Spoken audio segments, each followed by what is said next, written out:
Hi guys, welcome back to my channel, Villas U channel, and I hope you're doing great wherever you are. And for those who are new here in my channel, I'm Maribel from Davao, Philippines, and I moved here in the US, yes, first in California, and this month I just moved here in Utah. I'll just share my student journey here in the US. Yes, and I'll choose to speak in Taglish or Tagalog and English. Okay? March 2023, I received my green card. Ang requirements na pinasa ko sa school upon registration ay ang aking green card, SSN, and also 2 billing statement. Yes, kasi i-verify nila na residence ka talaga sa city. At saka hindi ko dinala yung transcript ko. Undergraduate ako doon sa AMA, Computer College of Davao, pero hindi ako kumuha ng transcript. Okay naman sa kanila, bali tinanong lang nila ako kung nakagraduate ba ako ng high school. And sabi ko, yes, I graduated. And also I have my high school certificate with me. Pero hindi nila hiningi. My major is marketing. And I start my class, that was fall semester 2023. Bali, 6 units ang kinuha ko or 2 subjects. Then, spring-winter 2024, ang kinuha ko is 6 units. At saka, nagtratrabaho din ako doon.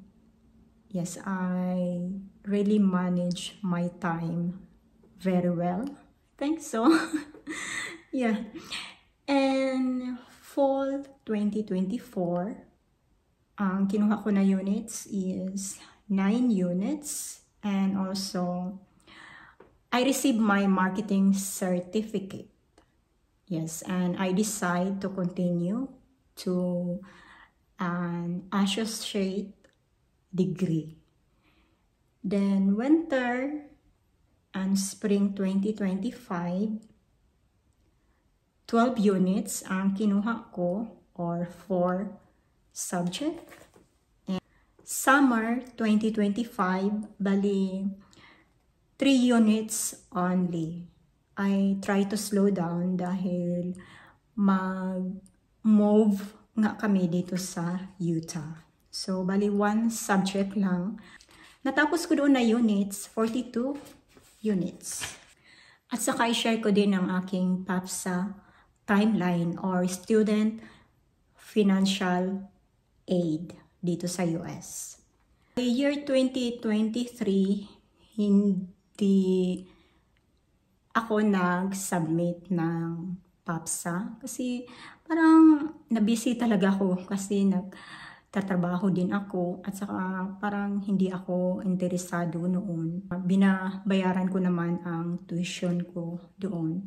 April 11, 2024, nag-submit ako ng aking PAPSA application. Yes, sa online. Yes, madali lang fill-upan. And also, I will put the link in my description box below. Then, na-busy ako. Hindi ko na na-follow up yung application ko.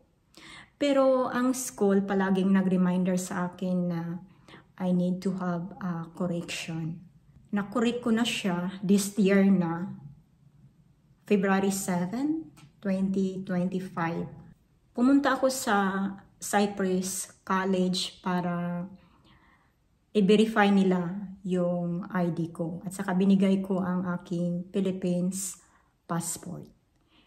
At saka may correction doon sa high school details ko. Ayos niya. Then after that, after July 11, may na-receive ako na email. Dito, ilagay ko dito. Bali, ready na daw yung refund. August 2, last month, 2025, I received an email. Yes, na deposit na nila yung refund ko. Then I check my PAPSA account online. Yes, this one my dashboard, and they refunded me this amount for the year 2024 to 2025 summer class. Then nag-transfer na ako dito sa Utah. Then nag-enroll ako sa Utah Tech University. Ang hiningi lang nila is yung green card ko at saka green card extension letter. Kasi 2 years green card ko expired na. At saka Utah State ID at saka 2 billing statement. Then August 27, nag-submit ako ulit ng aking PAPSA application online. Yes, for the year 2025 and 2026 na form. Ito yung status ko, August 29, na-process na yung application ko. Bali, my Pell Grant was approved, so wala akong binayaran dito.